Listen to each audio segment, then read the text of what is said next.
Cet ado a piraté la CIA. Voici son histoire.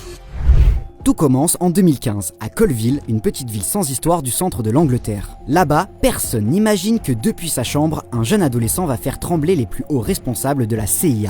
Cet ado, c'est Kane Gamble. Il a 15 ans, et à cet âge où la plupart des ados découvrent YouTube ou leurs premiers jeux vidéo, Kane, lui, s'intéresse à la géopolitique. Il découvre les opérations militaires des États-Unis, et est révolté par le gouvernement américain qu'il juge corrompu et insensible. Alors il décide d'agir avec les moyens du bord.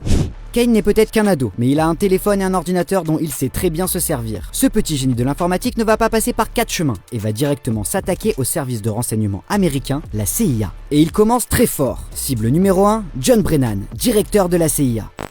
Kane appelle Verizon, l'opérateur téléphonique de Brennan. Il se fait passer pour lui, évoque un bug technique et réussit à obtenir son compte client, son PIN, son adresse mail perso et les 4 derniers chiffres de sa carte de crédit. Pas de logiciel espion, pas de virus, juste du culot et de l'ingéniosité.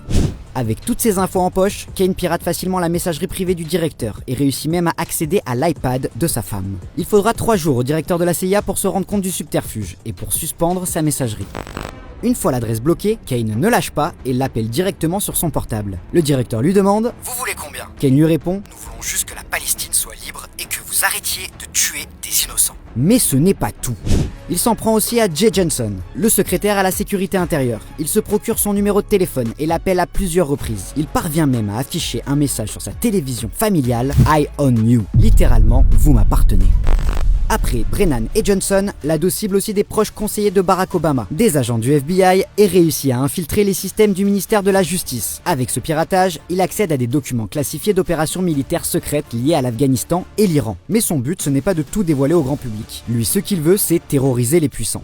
Il fait tout de même fuiter quelques infos, comme des adresses mail qu'il aurait remises à Wikileaks, une ONG qui publie des documents classifiés. L'affaire prend alors une ampleur considérable et le FBI entre dans la danse. En février 2016, Kane Gamble est arrêté à son domicile de Colville. Il a alors 16 ans. En 2018, il comparaît devant la cour criminelle de l'Old Bailey à Londres. Le magistrat est clair, il s'agit d'une campagne de cyberterrorisme politiquement motivée qui a engendré des victimes violées dans leur vie privée. De son côté, l'avocat de l'adolescent plaide la naïveté de son client, qui ne cherchait pas à blesser, mais à attirer l'attention sur des injustices mondiales. 10 chefs d'accusation sont retenus contre lui. Kane plaide coupable pour les 10. Le juge le condamne à 2 ans de détention dans un centre pour jeunes délinquants. Son matériel informatique est confisqué.